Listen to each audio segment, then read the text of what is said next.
Hi, what's up, everybody? This is my final discussion post in relation to the question of what would I do with $1 million? Would I focus on research and development? Would I focus, or research and innovation, excuse me, professional development, or would I focus on fixing problems that I already had? And I really analyzed this in relation to the TPAC article and some concepts brought up in those. So I'm going to go over that really briefly here at the start. So basically, TPAC asserts that understanding comes from interactions between pedagogy, content, and technology. And the most effective teachers are very knowledgeable in these three areas. So basically, pedagogy is teaching methods and practice. How do we teach children? What do we do? How do we present materials? That sort of thing. And then content is subject matter. What are we teaching? Are we teaching biology? Are we teaching, like what we're actually trying to communicate? Are we teaching biology? Are we teaching language arts? Are we teaching math? That sort of thing. And then last is technology, and this is basically using technology to have more effective teaching methods and to more effectively communicate content.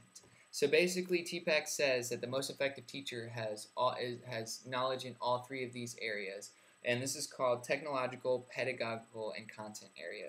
And basically, this teacher will be able to represent concepts with technology, will understand that pedagogy techniques can be used constructively with technology to communicate better content.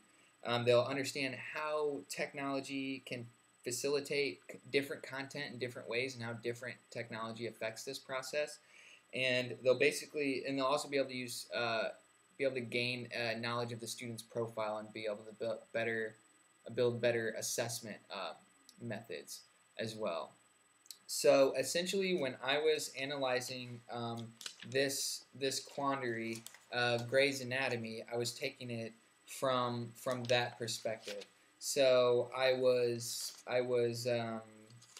wondering how basically pedagogy and content and technology would kind of play into this scenario, and whether the agents had an understanding of all three of these. So basically, the first gentleman, he wanted to expand training. He wanted professional development because he witnessed a scenario when the lack of professional development affected the capacities of the hospital. So basically, he had a basic understanding of pedagogy or teaching methods, how we were taught and what we learn, and how that affects the content or the capacities of the hospital, what the hospital actually does. So he had a pedagogical content knowledge. The next person wanted to expand research, and this involved expanding technological capacities to basically affect what the hospital did, to make the hospital a little better at some of the things it did. But this involved expanding.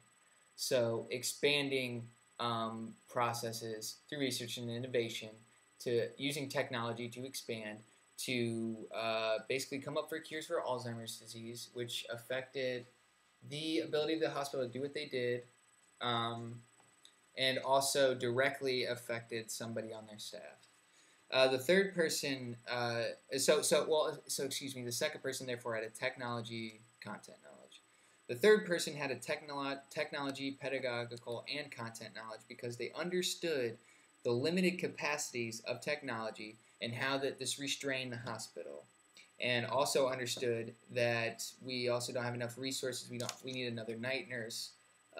So that was more of a pedagogical problem. We need to train more people. We need to look at our training and what we're doing, so we can be the most effective, so we can have the most effective content. We also need to improve our technologies for that to happen too. So I think that the third person, even though it was kind of logical and very grounded, had the best argument, at least as TPAC would see it.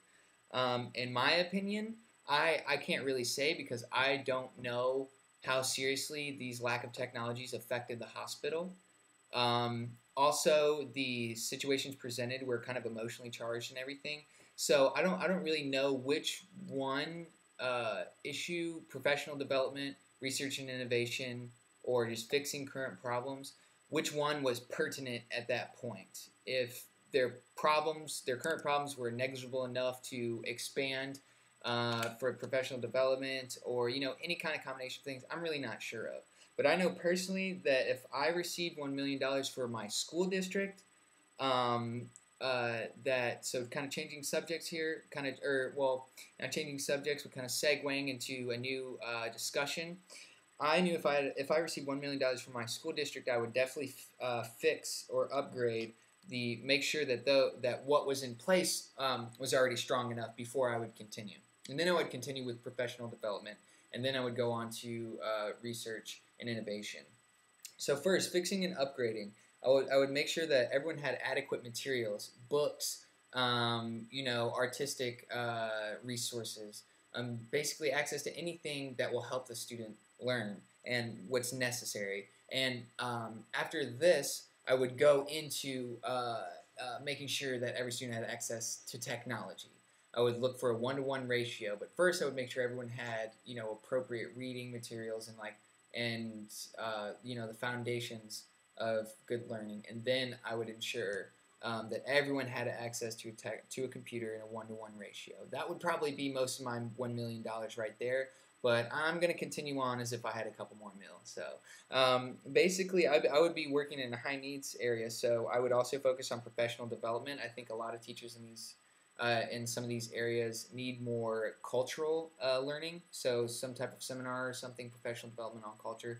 Need more idea for service learning to help these kids understand citizenship, but also to build empathy for these kids, but to practice, but also for the teacher to empathize with the children better, so pedagogy is more effective.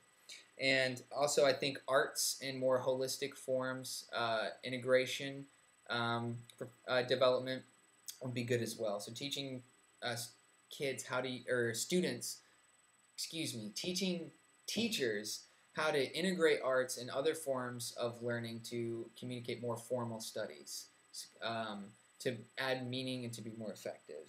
And then last, I would, as far as research and innovation is concerned, I would expand the accessibility through outreach of my school. So after-school programs, basically, reading drives, like reading trips, like those sort of things, and possibly even look into implementing a community technology center like the Project School, where people can come in and use computers and that sort of thing in different programs as their interests lead them. So to develop a real community asset. So essentially, I would fix and upgrade, then professional development, then expand the accessibility or research and innovation. So that would be my response. And sorry it was a little long, but I had a lot to say. I enjoyed this class, and I enjoyed thinking about technology in a way that I'd never really thought of before, which was a medium, because I used to think of technology always as a problem. But now that I'm getting a little more technical knowledge, I'm still a little wary, but I'm definitely getting used to the idea of using it to teach my children. So.